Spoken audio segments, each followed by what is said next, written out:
안녕하십니까. 주호영 의원입니다. 시간 좀 늦어서 죄송합니다. 오늘 오전 11시에 김유찬 씨가 이명박 전 시장에 대해서 몇 가지 기자회견을 했습니다.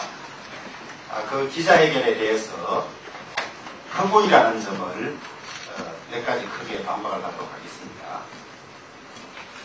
첫째, 위정교사 및 대가를 지급했다는 부분입니다.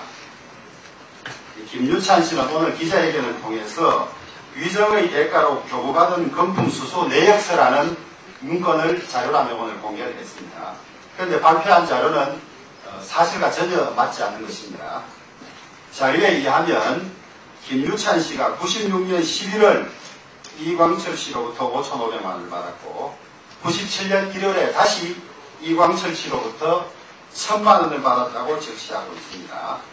그런데 이광철 씨는 이 사건과 관련해서 96년 9월 22일에 구속이 되어서 그 이듬해인 97년 3월 14일에야 보석으로 석방이 되었습니다.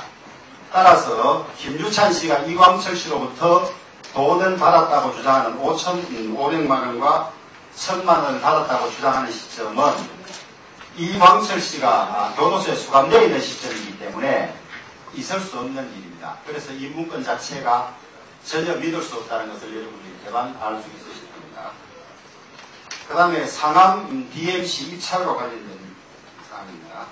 김유찬 씨는 자신이 추진한 상암 DMC 내에 IBC 건립 사업이 서울시청의 입찰 방식 변경 등 이명박 전 시장의 집요한 개입으로 무산되었다고 주장하고 있으나 이것도 전혀 사실이 아닙니다.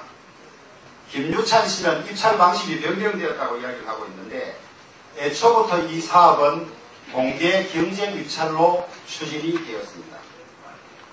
다만 외국인 투자 유치가 있을 경우에는 약간의 메리트를 외자 유치 차원에서 주는 정도였습니다.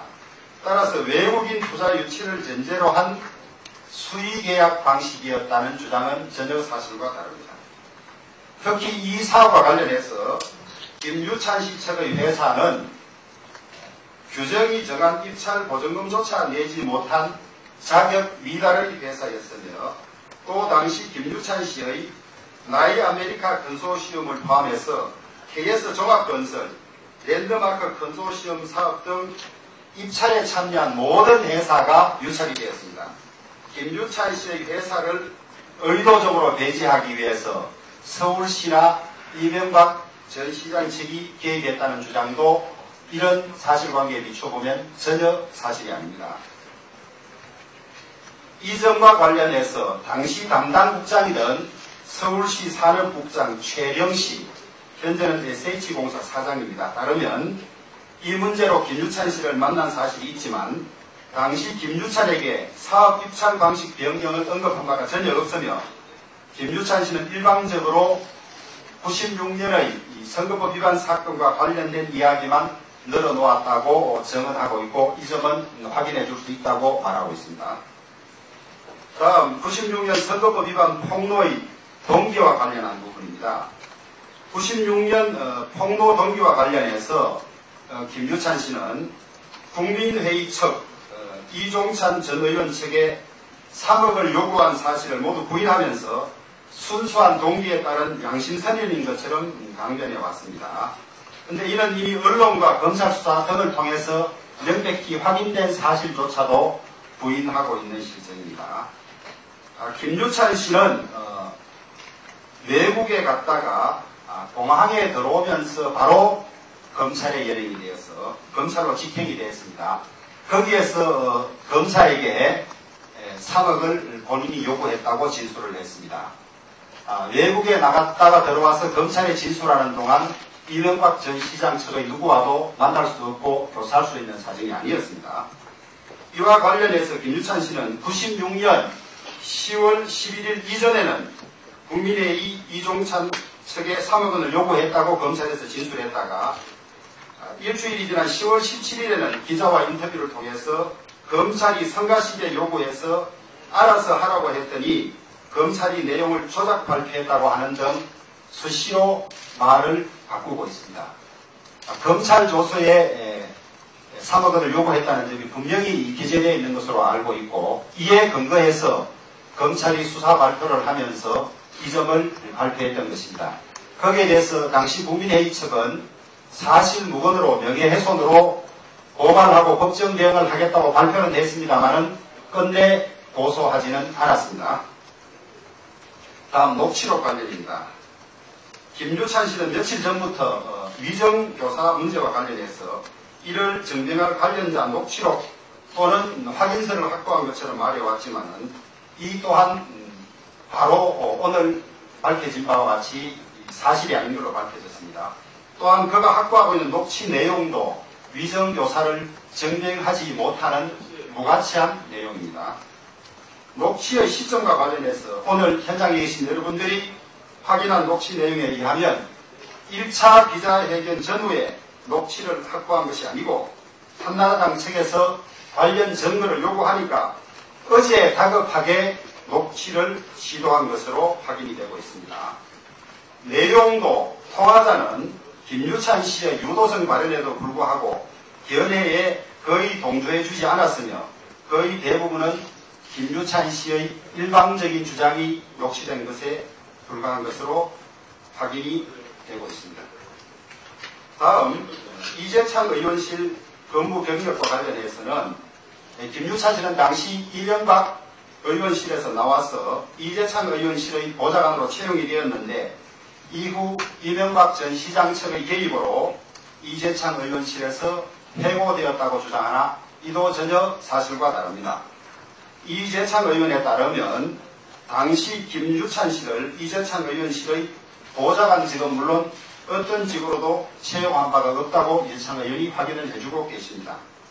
다만 면접 이후에 바로 채용하지 않기로 결심을 했기 때문에 채용되고 난 이후에 이명박 전 시장 측의 방해로 해고되었다든지 면접 과정에서 이야기로 해고되었다는 주장은 전혀 사실이 아닌 걸로 이재창 의원께서 확인을 해주고 계십니다.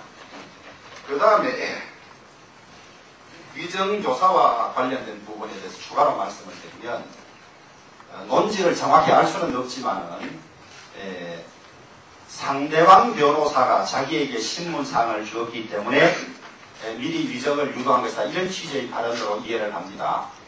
그런데 공동 피고인이 있는 경우에는 본인의 변호인이 아닌 다른 변호인도 공동 피고인이나 공동 피고인의 정인에 대해서 신문할 수 있는 권리가 있습니다. 그래서 자기가 선임하지 않은 다른 변호인, 예를 들면 이명박 전 시장의 변호인이나 아니면 그 당시에 구속되어 있던 이광철 씨 등의 변호인이 사실관계를 확인하기 위해서 김유찬 씨에게 신문을 할 수 있고 신문상을 건네줄 수도 있습니다. 그거를 가지고 위정교사라고 한다면 참으로 처분이 없는 일입니다. 그 다음에 한 가지가 더 있네요. 무슨 사회 협박을 했다는 부분, 그 부분은 2002년에 본인이 준비했던 자료들에 의하면 장소도 지금 주장과 전혀 다릅니다. 장소조차도 다를 뿐만 아니라 그 다음에 그때는 훈계를 들었다고 본인이 기재해 놓은 것으로 알고 있습니다. 2002년에는 훈계였다가 지금 와서는 갑자기 사례기업을 느꼈다고 그렇게 이야기를 하고 있습니다. 이러한 점들을 언론에서 잘 파악해 주시길 바라고 더 자세한 내용은 일일이 다투어서 시비할 생각이 없습니다. 이런 내용만 말씀을 드리고 이 자료들은 당 검증위원회에서 자료를 요구하고 있고 하기 때문에 저희들도 검증받을 모든 준비가 되어 있고 또 자신이 있습니다. 거기에서 공정성을 가지고 엄밀하게 판정해 주리라고 믿고 기대를 하고 있습니다. 이상 마치겠습니다. 당의 검증 절차와 별도로요. 검증 절차가 끝난 이후라도 김유찬 씨에 대해서 법정 대응을 할 그런 것은 일단 김유찬 씨의 주장을 당 검증위원회에서 다루고 있으니까 그것이 근거 없는 것으로 판정될 경우에는 당검증위원회에서 사법 절차를 밟아야 할 것으로 그렇게 알고 있습니다. 그리고 한 가지만 더. 6월달 말에 뭐 이명박 리포트라는 가제 그런 뭐 책을 출판하겠다 이렇게 김우선 씨는 예. 그랬는데요. 뭐 그 책 출판 관련해서 뭐 출판 정비 가처분이라든가 뭐 이런 거 내용 있어야 된다. 아직까지 논의해 보지는 않았습니다. 저희들이 그 내용에 대해서는 오늘 말씀드린 바와 같이 대부분이 사실이 아니고 저희 주장을 오늘 말씀드린 것처럼 거의 일정할 수 있기 때문에 그 문제에 대해서 가처분까지 낼지 어떨지는 추후 더 검토를 해보도록 하겠습니다. 지금과 따라서 한 푼도 건네지 않았다는 거 주장할 수 있습니까? 그 부분은 검증위원회에서 확인해서 공식적으로 발표하도록 그렇게 알고 있습니다. 직접 이장 측 직접 법적인 대응을 하실 생각은 없으십니까? 그 문제는 더 검토를 해보도록 하겠습니다. 예, 이상 마치겠습니다. 감사합니다.